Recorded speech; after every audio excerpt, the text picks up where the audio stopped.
A dica de semana.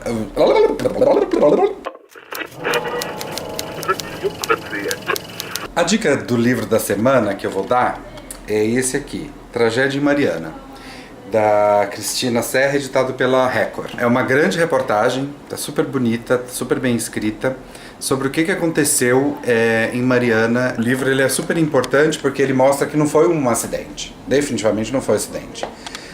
Tanto a empresa, quanto o governo, quanto o poder público sabia do que estava acontecendo lá e ninguém tomou providências para resolver isso. E é muito curioso porque eu e você, André, a gente estava em Ouro Preto nesse dia. Eu me lembro quando a gente estava dentro da piscina do hotel, quando a gente ficou sabendo do rompimento da barragem, e foi aquela comoção e foi uma coisa super importante e terrível, né, que aconteceu. Lá a gente não sabia direito do tamanho da coisa. Ninguém sabia, imagina. A gente foi saber depois que, na hora que a gente estava na piscina, a gente não sabia, né? E lendo o livro, descobri inclusive que a mulher de uma das vítimas estava hospedada no mesmo hotel que a gente. O livro foi lançado, uma triste coincidência, né, que ele foi lançado poucas semanas antes do que aconteceu em Brumadinho, e aqui no livro ela fala que isso podia acontecer mais vezes. Um livro que eu gostei muito de ler, desses que você consegue sentar e começar a ler e não conseguir parar, porque te pega mesmo, e eu recomendo, tá bonito, e é bem escrito e bem completo mesmo. Tragédia em Mariana, história do maior desastre ambiental do Brasil, por Cristina Serra e editado pela Record. Mais notícias de 2003. Eu acho que a gente estava tendo meio que uma tendência de abrir novas livrarias. No dia 4 de abril de 2003, a gente deu essa notinha. Livros ganham um novo espaço em São Paulo. Tinham fechado 2 lojas no centro de São Paulo, mas a nota diz assim: a esperança é que a perda desses 2 pontos de venda não represente uma tendência, embora muitos acreditem que sim. Em 2019, o que vocês acham? A inauguração neste sábado, dia 5 de abril, é da Livraria da Época, no bairro paulistano da Aclimação. Pode ser um argumento a favor dos mais esperançosos. A livraria foi fundada pelo editor Bill de Lima Filho e pela jornalista Solange Solon Borges. Olha, outra curiosidade dessa notinha. Ambiguidades, escrito com trema. Outra livraria que abria em 2003 era a Cultura. A gente pegou aqui uma notinha da Folha de São Paulo, escrita pelo o Cassiano Alec Machado, e a notinha diz assim: uma semana agitada no cenário das estantes brazucas. A Livraria Cultura inaugura nesta terça-feira a sua primeira unidade fora de São Paulo, no Shopping Bourbon, em Porto Alegre. Aí tem uma outra notinha, complementando essa, uma semana depois. A Livraria Cultura ocupa mais de 2.000 metros quadrados em Porto Alegre. É uma notinha do Zero Hora, feita pela Cíntia Moscovitch. Diz que a loja segue o padrão da filial paulista do Shopping Vila Lobos, com investimento de 3 milhões distribuídos em 2,35 mil metros quadrados. Outra notícia também de abril de 2003, tudo acho que na mesma semana, né? A notinha é do Jornal do Brasil, Livraria Argumento em expansão. Para celebrar os 25 anos da livraria Argumento no Leblon, o Marcos Gasparian e os irmãos Eduardo e Laura, da livraria, decidiram ampliar a rede. Olha, na mesma semana que a Livraria Argumento anunciou que ia estar se expandindo, a Livraria Realejo inaugurou uma loja em Santos. No dia 11 de abril de 2003, a gente pegou uma notinha da Tribuna, que falava que a inauguração ia acontecer em Santos, às 6 horas da tarde, não sei o quê, e que o espaço ia ser muito mais do que só uma livraria. Ela queria ser um point cultural da cidade, e ela ia ter 2 andares. Ainda em abril, outra notícia de expansão de livrarias. A Barnes & Noble expande sua linha editorial. É uma notícia que a gente pegou do Washington Post, e falava que a Barnes & Noble estava expandindo a sua linha de livros clássicos, e 100 títulos diferentes iam ser lançados até junho de 2004. Mas eu tinha, olhando ali as notícias antigas do Publish News, acho que, sei lá, um mês depois, e a gente estava vendo que não tinha dado muito certo, que a Barnes & Noble apresentou os números dela e as vendas não estavam tão boas. Para terminar, uma última notícia de 2003, a força das pequenas editoras. É uma notinha que a gente pegou do Globo, que fala sobre como as pequenas editoras estavam começando a se unir e perceber que elas teriam bastante força se trabalhassem juntas. Desde a última Bienal do Rio, há 2 anos, no caso em 2001, foi o estopim de algo que desde então só fez crescer, a união das pequenas e médias editoras. Elas viram que se unissem, elas poderiam ser mais solidárias, criativas e firmes, e poderiam realizar os sonhos que elas teriam ali no mercado e conquistando novos universos de leitores. Aí as editoras tiveram o primeiro passo e criaram a Primavera dos Livros, que já tinha, no caso ali em 2003, tido 2 edições. A última, que tinha acontecido em setembro passado, fundou-se a Liga Brasileira das Editoras, a Libre, que continua em pé até hoje. Aí a notinha diz assim, que a Libre ia ser apresentada na manhã seguinte, no caso, no dia 8 de abril de 2003. A notinha termina dizendo que a Libre ainda já tinha vários planos para poder crescer e estaria presente na primeira Bienal dela, lá no Rio, que ia acontecer em maio. Olá, Publish News TV, entrevista. Alfredo Weisflog, presidente do Conselho da Melhoramentos. Na adolescência, todas as férias ia trabalhar, inclusive começando pela enxada, e fui aprender como é que se plantava pinos. Jornalismo eu fiz em Santos. Eu trabalhava à tarde na Folha de São Paulo, na sucursal, onde atendíamos todos os jornais do grupo, inclusive notícias populares. Então ia sair fazer cobertura de assassinatos no canal de Bertioga. Uma cobertura foi o casamento do Pelé, o primeiro casamento. O senhor foi fazer jornalismo para poder trabalhar mais no ramo editorial, porque a Melhoramentos tem uma série de áreas, mas a sua escolha é editorial. Foi escolha mesmo? Eu prefiro aqui? Foi escolha. Eu não gostava muito tanto da parte editorial como da parte gráfica. Em algum momento da sua vida, você pensou, não quero outra coisa? Não.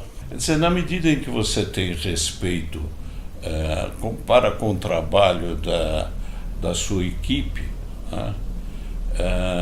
eles terão também respeito ao seu trabalho. E essa simbiose é que dá um bom resultado. Você não leva nada para o túmulo, tá certo? Mas você pode deixar legados. Deixar legados. O senhor escreve? Não. Diário? Não. Cartas? Trocou muitas cartas? Não. A sua memória? A gente que está criando agora? As ações formam um legado. É isso. Exatamente. Como foi receber o prêmio do Publish News ano passado? Que, aliás, estamos nos aproximando de uma nova premiação. Vem aí o prêmio Publish News 2018, que é dado sempre no ano seguinte. Então, o prêmio desse ano, 2019, é com relação aos resultados de 2018 e o premiado, o principal, que já tivemos o Paulo Rocco e Alfredo Weisflog. Olha, foi extremamente gratificante, porque é um reconhecimento de praticamente 50 anos de trabalho. O que eu procurei na época levar um pouco a CBL, isso já faz muito tempo, porque foi em 84, foi levar um pouco a experiência de outros mercados no sentido de profissionalizar mais o mercado editorial. O mercado editorial naquela época era muito individualista e, como se diz, em inglês se diria narrow-minded. O senhor também participou ativamente da primeira vez em que o Brasil foi homenageado em Frankfurt. Foi uma experiência maravilhosa do ponto de vista resultado, mas uma experiência extremamente dolorosa em termos de construção desse evento, porque ele coincidiu exatamente da fase queda de Collor, ascensão de Itamar Franco e depois de Fernando Henrique. Então nós tivemos, nessa época em que nós preparamos a exposição em 2 anos, nós tivemos 5 ministros de Relações Exteriores, 5 ministros da Fazenda, 5 ministros da Educação, 5 ministros da Cultura.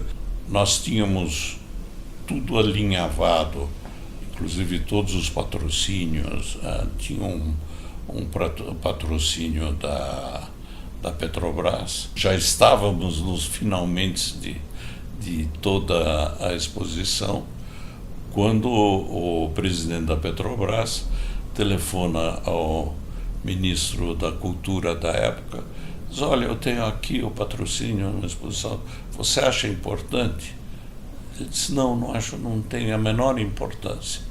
Isso só é assim no Brasil ou a política em geral é assim em todo lugar? Olha, eu acho que é principalmente no Brasil. Não é querer ser ufanista, né? Mas uma nação você constrói no tempo, dando valor à sua cultura, à sua história, né? Aos seus personagens, né? Aqui se dá ênfase, né, à nossa esculhambação. Como vai Ziraldo? Está bem? Está se recuperando bem. O Ziraldo é um autor fácil de se lidar? Eu acho que é. Porque o Ziraldo é extremamente criativo.